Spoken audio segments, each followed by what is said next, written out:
ॐ ज्ञानातिमिरान्धस्य ज्ञानञ्जनशलाकया चक्षुरुन्मिलितं येन तस्मै श्रीगुरुवे नमः।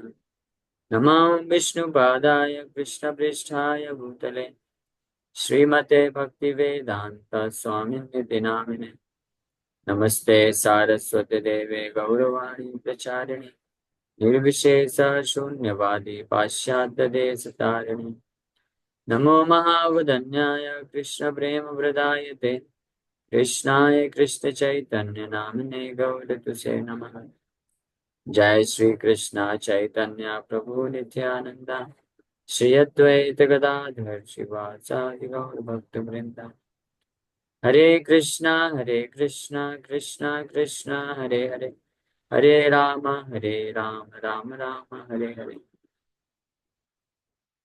हरे कृष्णा। सब श्री भक्तों का हार्दिक स्वागत है आज के श्रीमद् भगवद गीता की चर्चा में। तो हम लोग चर्चा कर रहे हैं श्रीमद् भगवद गीता यथारूप 5वां अध्याय और श्लोक संख्या 23। शक्नोति है यः सोढुं प्राक् शरीर विमोक्षणात् काम क्रोधोद्भवं वेगं सयुक्ता स सुखी नरा। Before giving up this present body, if one is able to tolerate the urges of the material senses and check the force of desire and anger, he is well situated and is happy in this world. Sayukta सा सुखी न रहा। कौन इस संसार में, इस भौतिक संसार में रहते हुए कौन सुखी व्यक्ति है, इसका वर्णन इस श्लोक में किया जा रहा है। ये बहुत महत्वपूर्ण श्लोक है। हाँ, तो इस संसार में कौन सुखी है, इसका वर्णन। कौन सुखी है? जो अपनी इंद्रियों के वेग को नियंत्रित कर सके और जो अपने भौतिक इच्छाओं और क्रोध के जो बल है, फोर्स को, उसको चेक कर सके, यही व्यक्ति सुखी है। जनरली एक बहुत बड़ा मिसकंसेप्शन, गलत विचारधारा क्या है इस संसार में, कि हमारी जो भौतिक इच्छाएं हैं उसको हम तृप्त कर लेते हैं तो हम सुखी बन जाएंगे। This is called illusion. ये भ्रम कहलाता है, मोह कहलाता है। और सभी बद्ध जीवात्मा इस मोह में रहते हैं। लेकिन जो भाग्यशाली होते हैं, और जिन जो भाग्यशाली होते हैं, भगवान कृष्ण को स्वीकार करते हैं, तो कृष्ण का जो मत है उसको स्वीकार करते हैं। क्योंकि भगवान कृष्ण ये श्लोक बोल रहे हैं। भगवान कृष्ण इस श्लोक में बता रहे हैं कि इस संसार में कौन सुखी व्यक्ति है, उसका वर्णन कर रहे हैं। तो जो वास्तविक रूप में बुद्धिमान होंगे तो इस बात को स्वीकार कर लेंगे कि हाँ, भगवान कृष्ण बोल रहे हैं कि इस संसार में अगर सुखी रहना है तो इस संसार में सुखी रहने का तरीका क्या है, कि अपनी भौतिक इच्छाओं को तृप्त करने का प्रयास मत करो। उससे हम दुखी ही होने वाले हैं, उससे हम सुख को प्राप्त नहीं करने वाले, बल्कि जो ये वेग हैं, इंद्रियों के वेग, और साथ ही साथ में जो मन की इच्छाएं हैं, उनको अगर नियंत्रण कर लिया जाए, रोक लिया जाए, सहन, वेग को सहन कर लेना और भौतिक इच्छाओं को और क्रोध को वश में कर लेना, उसके बल को चेक कर देना, तभी व्यक्ति सुखी रह सकता है। और ये प्रैक्टिकल हम देख सकते हैं। जो लोग भी अपने मन की इच्छाओं को रोक नहीं पाते हैं और मन जैसे जैसे वेग उत्पन्न करता है और जिस प्रकार से इच्छाएं, भौतिक इच्छाएं रखता है, उसको पूरा करने जाते हैं, तो उल्टा संसार में क्या होता है, ऐसे लोग ज्यादा दुखी होते हैं। जो जितनी मात्रा में अपने मन की इच्छाओं और इंद्रियों के वशीभूत होते हैं, उतना उनको दुख इस संसार में झेलना पड़ता है। तो इस संसार में सुखी रहने का ये तरीका बताया जा रहा है। और सयुक्ता, और ऐसा व्यक्ति ही जो है भगवान के भक्ति योग में युक्त हो सकता है, यानी जुड़ा रह सकता है। अदरवाइज वो बहुत ही विचलित हो जाएगा। विचलित होने की पूरी संभावना बनी रही। इसीलिए Srila Prabhupada ji 4 regulatory principal introduce किए हैं कि जो इसको पालन नहीं करेगा वो कभी भी भक्ति मार्ग में स्थित नहीं रह पाएगा। उसका भक्ति का जो मार्ग है वो ऊपर नीचे होता रहेगा। कभी तो भक्ति कर पाएगा, कभी नहीं कर पाएगा। लेकिन जो भक्त गंभीरता पूर्वक ये 4 नियमों का पालन करने का प्रयास करते हैं, तो वो बड़े आसानी से सुखपूर्वक भक्ति मार्ग में टिके रह जाते हैं। और इस प्रकार से पूरा जीवन भक्ति मार्ग में युक्त रहते हुए जैसे इस शरीर को छोड़ते हैं, तो इमीडिएटली भगवान के धाम को प्राप्त करते हैं। ये अगले श्लोक में वर्णन किया जाएगा, लेकिन क्योंकि कनेक्टेड है तो मैं बता देता हूँ कि इस प्रकार से जो व्यक्ति होता है, he is liberated in supreme and ultimately he attains the supreme. ये तरीका है कि कौन अपने आप को पूर्ण रूप से बंधन से मुक्त करके भगवान के धाम को प्राप्त कर सकता है। सयोगी ब्रह्म निर्वाणम ब्रह्मभूतो अधिगच्छति, ब्रह्मभूतो अधिगच्छति। Being self realised he attains to the eternal abode of the supreme. कौन? जो कि इस प्रकार से युक्त होकर के संसार में रहता है। तो कितना अच्छा है ना। ये भक्ति मार्ग जो है, इसमें व्यक्ति के दोनों हाथों में लड्डू है। इस संसार में भी सुखी रहेगा, इस जीवन में भी जब तक भौतिक शरीर है तब तक सुखी रहेगा, और जैसे ये शरीर को छोड़ेगा भगवान के दिव्य धाम को प्राप्त करेगा। इससे अच्छा और अपॉर्चुनिटी क्या हो सकता है। वहीं दूसरी ओर जो अपनी इंद्रियों को संयमित नहीं कर पाते हैं और भगवत गीता भगवान कृष्ण के शिक्षाओं के विपरीत कार्य करते हैं, तो नायम लोको अस्ति ना सुखो ना परो। भगवान गीता में फिर ऐसे लोगों के बारे में ये बताते हैं, नायम लोको ना अस्ति ना परो ना सुख। ये चौथे अध्याय के 40 नंबर श्लोक में भगवान बताते हैं, अज्ञश्च श्रद्धदानश्च संशयात्मा विनश्यति, नायम लोको अस्ति न परो न सुखम संशयात्मना। वहीं दूसरी ओर जो मूर्ख हैं, मूर्ख मतलब जो अपने इस मोह में आ जाते हैं कि भौतिक इच्छाओं को तृप्त करने से मैं सुख को प्राप्त कर लूंगा, ये जो विचारधारा रखते हैं उनको मूर्ख बोला जाता है भगवान की भाषा में।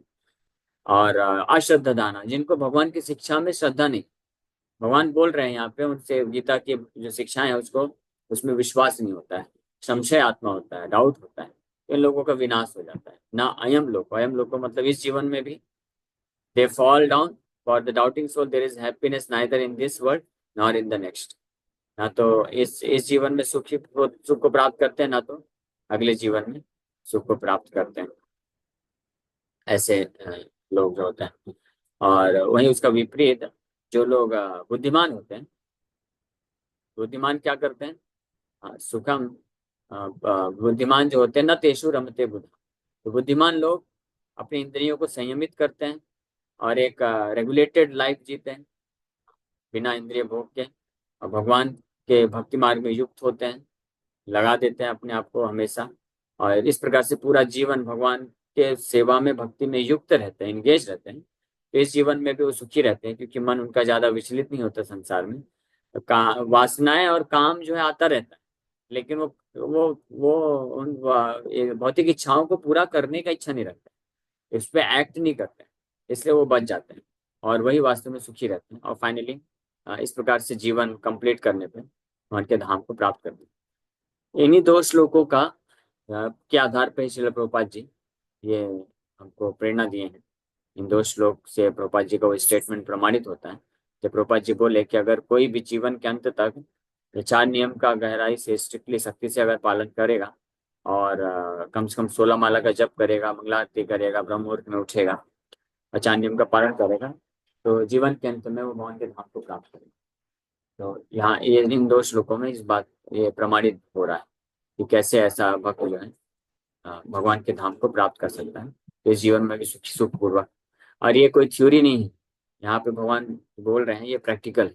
हम देख सकते हैं दोनों कैटेगरी के लोगों का जीवन देख के हम डिसाइड करना चाहिए हमको कि एक तरफ तो है भक्तों का जीवन है, ऐसे भक्त हैं कृष्ण भावनामृत में जो चारों नियम को पालन करते हैं, सात्विक जीवन जीते हैं, सात्विक प्रकार का आहार ही खाते हैं, कोई मांसाहार नशा ये सारी चीजें जो अवैध वर्जित चीजें उसका सेवन नहीं करते हैं, भगवान को भोग लगा के ही खाते हैं, और साथ ही साथ में युक्त हैं यानी भगवान के किसी न किसी प्रकार से भगवान की सेवा में लगे रहते हैं, नाम जप श्रवण कीर्तन कथा में लगे रहते हैं।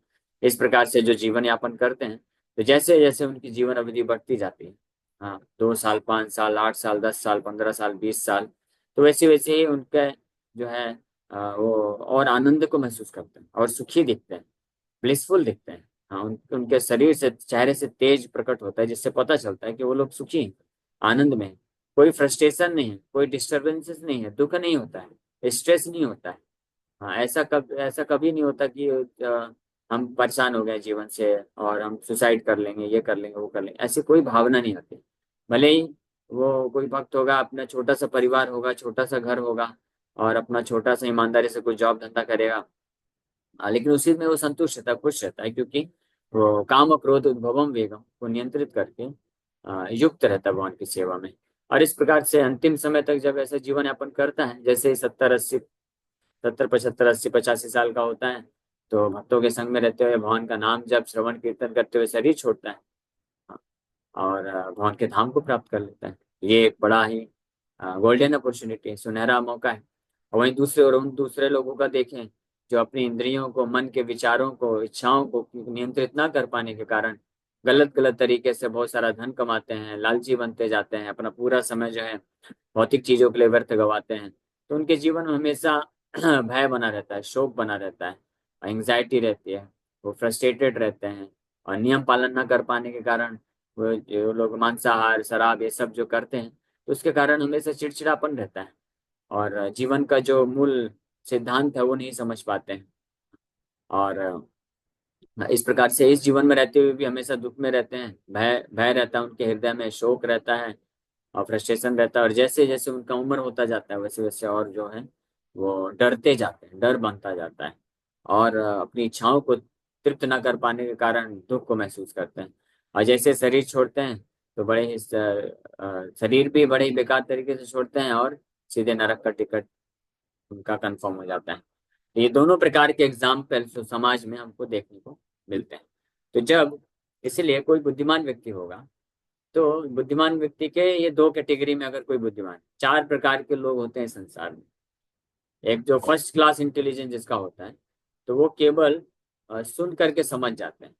हाँ, सुनना मतलब शास्त्र से, जैसे अभी हम लोग सुन रहे हैं, गीता में भगवान बता रहे हैं स युक्ता सानु सुखी न रहा, कि यही व्यक्ति भगवान से युक्त रह सकता है और सुखी रह सकता है जो अपने इंद्रियों को संयमित करके निरंतर अपने आप को कृष्ण के श्रवण कीर्तन में और सेवा में लगा के रखता है। तो ये फर्स्ट क्लास इंटेलिजेंस है कि जो इसको सुन के ही समझ जाता है और इसको पालन करने लगता है। हाँ, लेकिन अगर किसी का इतना फर्स्ट क्लास नहीं है तो चलो सेकंड क्लास इंटेलिजेंस भी काम करेगा, वो भी अच्छी बात। सेकंड क्लास इंटेलिजेंस का मतलब होता है कि वो सुनता है शास्त्रों से लेकिन पूर्ण विश्वास नहीं होता है, तो फिर लेकिन समाज में जब उदाहरण देखता है अपने घर परिवार में, समाज में, आस पड़ोस में, और आजकल तो फैसिलिटी है न्यूज, हाँ, टेलीविजन, मूवी, न्यूज चैनल के माध्यम से सुनता है कि लोगों का क्या हाल हो रहा है। जो लोग अपनी इंद्रियों को संयमित नहीं कर पाते हैं, बड़े बड़े पोजीशन में होते हैं और फिर भी कुछ ना कुछ घोटाला कर देते हैं, फिर उनका जीवन कैसे व्यतीत होता है? हमेशा एंग्जाइटी में रहते हैं, पुलिस के चक्कर खाते रहते हैं, कभी जेल जाते हैं, कभी कोई उनको धमकी देता है। हाँ, केवल ये पैसा एक ऐसी चीज है जो वास्तव में रूट कॉज है, मूल कारण है हर प्रकार के पाप कराने के लिए। ये स्पेशली जो लोभ है, लालच है। हालांकि भगवान गीता में बताया काम क्रोध तथा लोभस, ये काम क्रोध और लोभ, ये तीन ऐसे हैं जो नरक के द्वार खोलते हैं। तो ये तीनों बहुत पावरफुल हैं, लेकिन इनमें से जो तीसरा है लोभ है, तो ये जो है फैसिलिटी प्रोवाइड प्रोवाइड करता है। काम, अभी जैसे किसी को काम है, काम वासना है, तो अगर उसके पास फैसिलिटी नहीं है तो वो बेचारा कुछ कर नहीं सकता ज्यादा। लेकिन लोभ है, लोभ के कारण व्यक्ति लालची होकर के गलत गलत तरीके से जब पैसे कमाता है और जब पैसे ज्यादा आ जाते हैं तब बाकी सारे अनर्थ अपने आप प्रकट हो जाते हैं, उनको मौका मिल जाता है वो सब करने के लिए। हाँ, तो इसलिए इस प्रकार के लोग फिर हमेशा एंग्जाइटी में रहते हैं, दुख में रहते हैं। ये हमको समाज में आए दिन न्यूज सुनने को मिलता रहता है, इतना लाखों करोड़ों रुपए कमाया, ये सब कमाया, लेकिन फिर भी अभी जेल के चक्कर काट रहा है, या इसको इसने धमकी दे दिया, इसको इसने मरवा दिया, अपहरण कर लिया, ये सारे केसेस आते रहते हैं। तो एक ये है, तो ये सेकंड क्लास इंटेलिजेंट जो होते हैं तो ये देखते हैं कि हाँ ये हो रहा है समाज में, सही बात है। और वहीं दूसरी ओर ये भी देखते हैं जब मंदिरों में जाते हैं, भक्तों से मिलते हैं, कि साधारण से साधारण भक्त भी होगा जो अच्छे तरीके से नियम पालन कर रहा है, अपना भक्ति पीसफुली कर रहा है। तो एक साधारण सा गृहस्थ भक्त भी होगा जो अपना छोटा परिवार है और ईमानदारी से जो भी 20 25 30 40 हजार रुपये कमा लेता है, उसी में उतना जो 8 10 घंटे का जॉब करके और अपना सुबह मंगला आरती करता है और नाम जप करता है और जो भक्तों का संग करता है, फेस्टिवल जाता है, मंदिर जाता है, रेगुलर सेवा करता है। इस प्रकार से वो बड़े ही अच्छे तरीके से जीवन यापन करता है, खुशी दिखता है। ये दोनों चीज देख करके हम खुद ही प्रेरणा ले सकते हैं, जिसको बोलते हैं सेकंड क्लास इंटेलिजेंस। तो अगर ये भी है किसी का तो भी वो बच सकता है।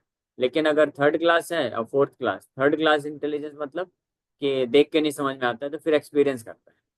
तो एक्सपीरियंस जब करता है तो भी उसके बाद फिर सेंस में आ जाता है। कई बार ऐसा इल्यूजन आ जाता है कुछ, स्पेशली जो युवा वर्ग होते हैं, यूथ होते हैं, उनको यूथ को प्रीचिंग करो, उनको समझाओ, शास्त्र का शिक्षा देने का प्रयास करो और फिर समाज में दिखाओ भी, तो कुछ लोग तो समझ जाते हैं और सीरियस हो जाते हैं, गंभीर हो जाते हैं भक्ति में। लेकिन कुछ लोग को समझ में नहीं आता है, तो वो सोचते हैं नहीं नहीं नहीं नहीं, अभी तो हमारी उम्र है ज़्यादा पैसे कमाने की, करियर बनाने की, ये भक्ति तो हम बाद में भी देख लेंगे, अभी तो मैं, मेरी उम्र ही क्या हुई है, अभी तो मैं 20-22 साल का हूँ, 25 साल का हूँ।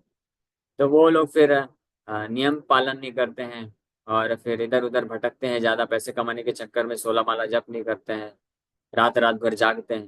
तो इस प्रकार से फिर वो करना चालू करते हैं, फिर कुछ 8-10-15 साल हो जाता है, तब उनको सेंस आता है, प्रभु जी आप सही बोलते थे, मैंने अपना जो है यूथ जो है गवा दिया, लेकिन अभी कम से कम शुरू में कुछ भक्ति सुना था तो ये एक्सपीरियंस कर लिया है, अभी वापस से माया में नहीं फंसूंगा। अब मैं पूरे दृढ़ता पूर्वक जितना भगवान की कृपा से मेरा जो भी छोटा मोटा जॉब है, धंधा है, उसी को मैं करते हुए भगवान की भक्ति करूंगा। हाँ, इस प्रकार से कुछ थर्ड क्लास इंटेलिजेंस जो होते हैं, वो भी फिर इस तरह से एक्सपीरियंस करने के बाद कुछ सालों में आ जाते हैं। लेकिन एक और कैटेगरी होती है, फोर्थ क्लास कैटेगरी होती है, जो बारंबार एक्सपीरियंस करते रहते हैं लेकिन फिर भी समझते नहीं। और फिर ऐसे लोग का कैटेगरी में भगवान बोलते हैं कि संशय आत्मा, उनको विश्वास नहीं होता है, अज्ञ अश्रद्धानस्य, मूर्ख होते हैं, और श्रद्धा नहीं होती, विश्वास नहीं होता है। तो बार बार भक्तों के द्वारा समझाने पे भी, शास्त्र पढ़ने पे भी, और समाज में सब देखते हुए भी, देखने के बावजूद भी, और खुद के जीवन में एक्सपीरियंस करने के बाद भी फिर से वहीं जाके फंस जाते हैं। एक्सपीरियंस करते हैं फिर से फंस जाते हैं, फिर वापस आते हैं, फिर एक्सपीरियंस करते हैं, फिर फंस जाते हैं। तो ऐसे लोगों का फिर ये संदेह पूरे इस जीवन में भी हमेशा निरंतर वो केवल दुख या कष्ट भोगते हैं, और फिर अगले जीवन में जाते हैं तो अगला जीवन फिर वैसे ही नरकीय स्थिति हो जाती है। तो इसलिए हम सबको प्रयास करना चाहिए कि हम फर्स्ट क्लास इंटेलिजेंस डेवलप कर लें, या एटलीस्ट सेकंड क्लास में तो सबको होना चाहिए। चलो फर्स्ट क्लास इंटेलिजेंस सबका हो सकता है ना हो, जैसे मेरे जैसा व्यक्ति है फर्स्ट क्लास इंटेलिजेंस नहीं है, तो कम से कम जब हम कॉलेज में गए, जॉब में दिया, तो देखा हमने कि ये क्या हो रहा है भाई। तो सेकंड क्लास इंटेलिजेंस भगवान की कृपा से, भक्तों की कृपा से मिला, तो उस पर फिर डिसाइड कर लिया नहीं नहीं, ये कंफ्यूजन, ये डाउट नहीं रखने का कि संसार में बहुत पैसे कमा करके और भोग करके सुखी बन जाएंगे, इम्पॉसिबल, हो ही नहीं सकता है। Better to dedicate oneself the service of the supreme lord, ये ज्यादा अच्छा है कि कृष्ण की सेवा पूरी तरह से लगा दो। तो थोड़ा सा ये जब विचार आया तो थोड़ा सा लगा ऐसा भी, करे भाई इतना ज्यादा पढ़ाई लिखाई किया है, इतना अच्छा कॉलेज मिला है, कितना अच्छा कैरियर बनाया जा सकता है, अच्छा पैकेज मिल सकता है, विदेश का ऑफर भी आया था एक जॉब का। हाँ, तो वो सब छोड़ दिया। तो फिर थोड़ा मन में ऐसा आया कि ऐसा भी कर सकते हैं, लेकिन भगवान की कृपा से, भक्तों की कृपा से एक स्टेप आगे बढ़ा लिया कृष्ण की ओर। अब देखो कितना अच्छा है। आज तक, उसके बाद आज तक कभी ऐसा मन में ये नहीं आया विचार कि अरे काश हम भी अगर भौतिक जगत में होते तो आज हम भी आईएएस ऑफिसर वगैरह होते। जैसे मेरे साथ का ही एक लड़का, मेरा फ्रेंड, मतलब मेरे से पढ़ने में तो थोड़ा कम ही था, मैं हमेशा फर्स्ट में आता था, वो सेकंड थर्ड रैंक में आता था। तो उसका भी कुछ साल पहले बहुत अच्छा रैंक आया यूपीएससी में, और कलेक्टर बन गया। हाँ, तो हमारे पिताजी लोग बोल रहे थे कि अगर तुम भी होते तो आज तुम भी उससे और अच्छा पोजीशन प्राप्त कर लेते, पूरे इंडिया में ऐसा होता वैसा होता। लेकिन जब मुझे वो न्यूज़ पता चला कि इस प्रकार से न्यूज़ चैनल वगैरह में भी उसका फोटो आ रहा था, सब आ रहा था, दिख रहा था, एक बार भी, एक क्षण के लिए भी ऐसा हृदय में भाव नहीं आया कि देखो मैंने गलती कर दी ब्रह्मचारी आश्रम ज्वाइन करके। हाँ, क्यों नहीं आया? क्योंकि भगवान की कृपा से और अच्छे से भगवान का सेवा में लगने से, चारों नियम सख्ती से पालन करने से, भगवान का नाम जब श्रवण कीर्तन भागवत करने से, और स्पेशली प्रचार करने से इतना बुद्धि खुल गया कि ये सब जो है यूजलेस है। आफ्टर 30-40 ईयर्स जितना भी हमने भौतिक सफलता प्राप्त की है, सब इधर ही रह जाने वाला है। और आप कितना भी सफलता प्राप्त कर लो, अनटिल अनलेस अगर आप अपने मन इंद्रियों को संयमित नहीं कर पाए, वही हृदय में वासनाएं हैं, लालच हैं, और वैसे वही ज्यादा पैसे कमाना है, भोग करना है, तो इस संसार में रहते हुए भी दुखी रहने वाले। कितना भी भौतिक रूप से सफलता मिल जाए, बाहर से नाम सम्मान मिल जाए, वो सब बाहर ही रह जाएगा। बाहर वाले लोग बोलेंगे, बस एक्सटर्नल सगे संबंधी लोग बोलेंगे ये फलाना फलाना का लड़का कलेक्टर बन गया है, इतना पैसे कमा रहा है, ये कर रहा है, इतना पोजीशन है, पदवी है, सब है। लेकिन अंदर से वो व्यक्ति का क्या हाल है? वो व्यक्ति अंदर से वास्तव में दुखी रहता है। लेकिन बाहर जब समाज में मिलेगा तो वो भी अपने आप को ऐसे ही प्रेजेंट करेगा। हाँ, वो किसी के सामने अपने हृदय की बात नहीं रखेगा कि मैं कितना दुखी हूँ। इसको बोलते हैं 50 पैसे का मेला। हाँ, आपको एक कथा सुनाते हैं, छोटा समय कम है, शॉर्ट में सुनाते हैं। 50 पैसे का एक बार मेला लगा था एक गांव में। तो सारे गांव वाले सोच देखे कि अरे 50 पैसे में पूरा मेला, 4-4 घंटे के लिए मेला में जा सकते हैं और जो भी खेल खेलना है खेल सकते हैं। तो सब आके अपना अपना नाम लिखवा दिए। और जिस दिन मेला लगना था उस दिन पूरा एक एक लाइन बन लग गया, हजारों सब लोग खड़े हैं लाइन में। तो एक एक करके सबको, लेकिन उसमें कंडीशन थी कि एट ए टाइम वो एक बहुत बड़ा ऐसा पंडाल बनाया गया था और पूरा ढका हुआ था। और एट ए टाइम एक समय पे एक ही व्यक्ति अंदर जाएगा और फिर वो कुछ समय बाद बाहर आएगा, मेले का एंजॉयमेंट करने के बाद। तो पहला व्यक्ति अंदर गया और फिर अच्छे से कुछ कुछ हुआ अंदर उसके साथ। और जब बाहर निकला, तो बाहर निकला तो उसका हाथ हाथ पैर सूजा हुआ था और थोड़ा आंखें आंखें नमी थी। लेकिन जब वो बाहर निकला तो अब वो अंदर क्या हुआ, तो उसको खूब पिटाई किया गया था। हाँ, उसको बोला गया था, नालायक तो 50 पैसे में गेम खेलेगा, मेला खेलेगा, हाँ, इतना बुद्धि नहीं है तेरे पास।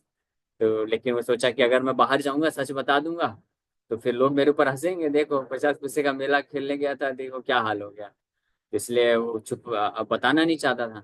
और दूसरा उसको भी लग रहा था कि जब मैं 50 पैसे के धोखा खाया हूँ तो ये लोग भी लाइन में लगे, इनको भी खाने दो धोखा।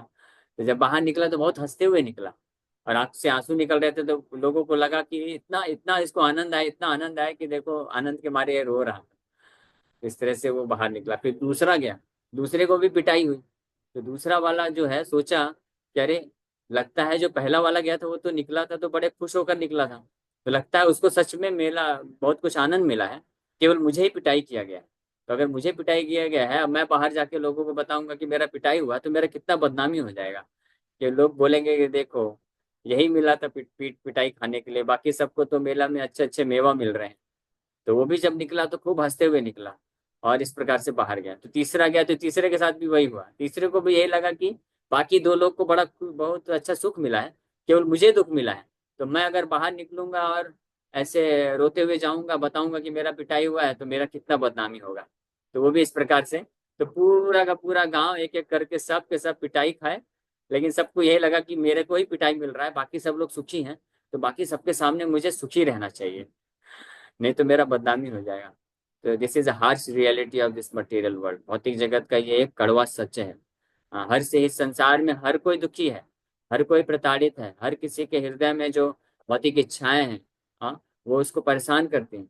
लेकिन जब बाहरी रूप से बात आती है तो लोग लोग दिखावा करना चाहते हैं कि हम सुखी हैं, हमारे पास खूब पैसा है इसलिए हम लोग सुखी हैं। और अब इससे झूठा नाम कमाने के लिए बस बाहरी रूप से ऐसा दिखाते हैं। और जिन लोगों के पास पैसा नाम पदवी नहीं होता है, तो वो सोचते हैं कि अरे वो सुखी है, हमारे पास नहीं है तो इसलिए हम दुखी हैं, तो चलो हम भी लग जाते हैं खूब मेहनत करके उसको प्राप्त करने के लिए। इस प्रकार से ये भ्रम में ज्यादातर लोग जीवन पूरा व्यतीत कर देते हैं। लेकिन जो बुद्धिमान होते हैं वो ऐसे बाहर की दुनिया को देख करके डिसाइड नहीं करते हैं कि संसार में सुख या दुख है, नहीं। वो भगवान पे विश्वास करते हैं। भगवान जैसे श्लोक में बोल रहे हैं कि सा युक्ता सा सुखी नरा, वही व्यक्ति वास्तविक रूप में अच्छे से स्थित है संसार में या सुखी है, जो अपने इंद्रियों को संयमित करके भगवान की कृष्ण की सेवा में पूर्ण रूप से अच्छे से लग जाता है। और ऐसे जो होते हैं भक्त कहलाते हैं। और वो देख भी सकते हैं अन्य लोगों की स्थिति को। और इसलिए कभी भी उनको, जो भगवान का आश्रय लेते हैं, तो उसके कारण अगर भौतिक सफलता में ज्यादा आगे नहीं भी बढ़े, तो कभी उनके हृदय में दुख नहीं होता है, वो हमेशा संतुष्ट रहते हैं और सुखी रहते हैं। तो हमको भी इस प्रकार का फर्स्ट क्लास इंटेलिजेंस डेवलप करना चाहिए। और एटलीस्ट सेकंड क्लास, कम से कम फर्स्ट क्लास नहीं तो सेकंड क्लास डेवलप करके और भगवान की भक्ति में आगे बढ़ना चाहिए। If one wants to make steady progress on the path of self-realization, he must try to control the forces of the material senses. Prabhupada ji यही सबसे पहला चीज लिखा है कि अगर कोई इस स्टेडी रूप में यानी जीवन भर आध्यात्मिक मार्ग में बने रहना चाहता है, तो उसको निश्चित रूप में अपने इंद्रियों के जो बल है, वेग है, उनको नियंत्रित करने का पूरा प्रयास करना चाहिए। There are forces of talk, anger, mind, stomach, genital and tongue. जीवा मन, ये एनओआई का पहला श्लोक है। वाचो वेगम मनसा क्रोध वेगम जीवा वेगम उधर उपस्थ वेगम। तो ये फोर्स है, ये वेग है। हर किसी के जिसके पास भी भौतिक शरीर है उसको ये वेग आएगा ही आएगा, परेशान करेगा ही करेगा। लेकिन one who is able to control the forces of all these different senses and the mind is called Goswami और स्वामी। तो जो है इन इन वेगों को कंट्रोल कर सकता है उसको गोस्वामी बोला जाता है। And such Goswamis live strictly controlled lives and forgo all together the forces of the senses. Material desires, when unsatiated, generate anger, and thus the mind, eyes, and chest become agitated. जब ये भौतिक इच्छाएं तृप्त नहीं होती हैं तो क्रोध उत्पन्न होता है। इस क्रोध के कारण मन, आंखें और छाती जो है विचलित हो जाता है। Therefore, one must practice to control them before one gives up this material body. One who can do this is understood to be self-realized and is thus happy in the state of self-realization. It is the duty of the transcendentalist to try strenuously to control desire and hunger. जो भी अध्यात्मवादी बनना चाहते हैं, आध्यात्मिक मार्ग में आगे बढ़ने का इच्छा रखते हैं गंभीरता पूर्वक, प्रभुपाद जी लिख रहे हैं दे मस्ट, ये कोई ऑप्शन नहीं है, they must try to strenuously control desire, यानी बड़ा स्ट्रेनियसली मतलब मेहनत करके, प्रयास करके अपने आप को ये वेगों से बचाना चाहिए, और स्पेशली जो 4 नियम उसको पालन करने में दृढ़ हो जाना चाहिए। हाँ, और ये किया जा सकता है, इट्स नॉट डिफिकल्ट। शुरुआत में कठिन लग सकता है because we are not habituated, हम लोग अभ्यस्त नहीं, इसलिए हो सकता है कठिन लगे कि किन्हीं किन्हीं लोगों को।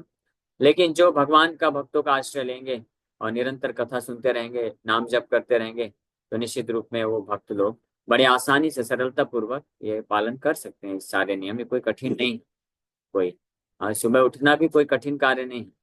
जैसे हम लोग कॉलेज में थे और उसके पहले आईआईटी का प्रिपरेशन किए थे, रात रात भर जागते थे और सो के उठते थे 8-8, 9-9, 10-10 बजे। छुट्टी के समय में तो 11-12 बजे सो के उठते थे। हाँ, और कॉलेज के टाइम पे 8 बजे कॉलेज पहुंचना होता था, तो 7:30, पौने 8 बजे उठते थे, ब्रश करके ब्रेकफास्ट भी चलते चलते करते करते भागते थे कॉलेज क्लास अटेंड करने के लिए। तो अगर हम जैसे लोग जब हम जुड़े वो भक्तों से और बेस में गए, तो 6-8 महीने में पूरा सब आदतें सुधर गई, 4 बजे उठने लग गए। और तब से लेकर के पिछले 12 साल से ऐसे सुबह 4 बजे उठ रहे हैं, मंगला आरती कर रहे हैं, नाम जप कर रहे हैं, और कोई कठिनाई नहीं, अभी तो कोई ऐसी कठिनाई नहीं होती। तो आप सब लोग तो बड़े सज्जन व्यक्ति हैं, आप सब तो ऑलरेडी अच्छे से कर रहे हैं और घर में रहते हुए भी सुबह की क्लास में भी आ जाते हैं। तो इसका ये पता चलता है कि आप सभी लोग ये किया जा सकता है, कोई इम्पॉसिबल चीज नहीं। बस जरूरत किस चीज की, हमारे दृढ़ संकल्प की जरूरत है, हमारी इच्छा की जरूरत है कि हमको करना है, तब ये बड़ी आसानी से किया जा सकता है। ओके, तो फिर चार दिन विराम करेंगे। Thank you very much. किसी वक्त का कोई प्रश्न है तो पूछ सकते हैं। हरे कृष्ण। हरे कृष्ण प्रभु जी, दंडवत प्रणाम। हरे कृष्ण। प्रभु, जैसे आपने बताया कि 4 तरह के लोग होते हैं, तो जो रियल लाइफ में अगर इन चीजों को जान जाते हैं कि भगवान की भक्ति अल्टीमेट ट्रुथ है लाइफ में, लेकिन वो क्या अहंकारी हो सकते हैं ऐसे भक्त की हमें देखिए भगवान के बारे में पता है, हम इस्कॉन से जुड़े हैं, हमें रियल फैक्ट पता है, तो उनमें क्या जरा सा भी घमंड आना चाहिए या किसी तरह का अहंकार होता है क्या, अगर वो सही भक्त है? हरे नहीं, कृष्ण। अहंकार एक अलग चीज होती है, लेकिन एक अपने आप को भाग्यशाली समझना, ये होना चाहिए। We should feel our self to be fortunate, very very fortunate, हम बहुत भाग्यशाली हैं कि हालांकि हमारी स्थिति वैसी नहीं थी, लेकिन प्रभुपाद जी की कृपा से, भक्तों की कृपा से, भगवान की कृपा से हमको इतना अच्छा सुनहरा अवसर मिल गया कि हमारा जीवन बिल्कुल इतना अच्छा हो गया। तो ये अहंकार की जगह भाग्य को स्वीकार करते हैं भक्त लोग। ठीक है, क्योंकि हमारे मीन्स बल ट्रू। पे नहीं, भक्तों की कृपा पे है ना, इसलिए भक्त हमेशा जानते हैं कि ये हमारे बल पे नहीं हुआ है, ये वरिष्ठ भक्तों के, गुरु के, शिला प्रभुपाद जी के, कृष्ण की कृपा पे हम जी रहे हैं। तो इसलिए अहंकार आने का सवाल ही नहीं उठता। मीन्स ट्रू भक्तों को कभी भी अहंकार नहीं आएगा ना प्रभु? हाँ, वो नहीं आएगा, नहीं। हमेशा में नम्र। जी। यस, हरे कभी कृष्ण। पॉसिबल नहीं आ सकता, आने का प्रश्न ही नहीं उठता ना। क्योंकि अगर जैसे अहंकार आए तो अपना पूर्व जीवन याद कर लो, सिंपल सी बात है कि हम क्या थे पूर्व जीवन में, कैसी हमारी मेंटेलिटी थी, तो तुरंत अहंकार सब चूर हो जाएगा। वो तो भक्तों की कृपा है, भगवान के भक्त लोग आए, हमको गीता भागवत की शिक्षा दिए, तब हमको हमारे आंख खुले, तब हम समझ पाए कि हमारे जीवन का लक्ष्य यहाँ पे बड़ा बड़ा डॉक्टर, इंजीनियर, ये सब बनना नहीं है, पैसे कमाना, नाम कमाना नहीं है। जीवन का लक्ष्य है कृष्ण भक्त बनना है, तो भक्तों की कृपा से संभव हुआ। ओके, तो समय हो गया। यस, पूछिए लास्ट एक बार और। प्रभु, एक प्रश्न और था कि 4th क्लास पीपल में भी अगर अभी भी नाम लिस्ट में है, तो मतलब क्या इतने दिन से क्लास ले रहे हैं, तो क्या हम अपने आप को इतना मतलब मानेंगे कि हम इतने गिरे हुए हैं, हमारी स्थिति है कि अभी भी 4th क्लास में? मुझे हरे कृष्ण। मुझे ऐसा नहीं लगता कि आप में से कोई भी 4th क्लास में, यहाँ पे जो भी भक्त लोग अटेंड कर रहे हैं, तो आप में से कोई 4th क्लास में नहीं है। हो सकता है कुछ कुछ 3rd क्लास में होंगे, लेकिन ज़्यादातर 2nd क्लास और कुछ 1st क्लास में भी आप सब अच्छे भक्त हैं। क्योंकि जो 4th क्लास कैटेगरी में होगा वो क्लासेज ही ज्वाइन नहीं करेगा, वो अपना लगा होगा अभी भी माया के संसार में। ठीक है। Thank you.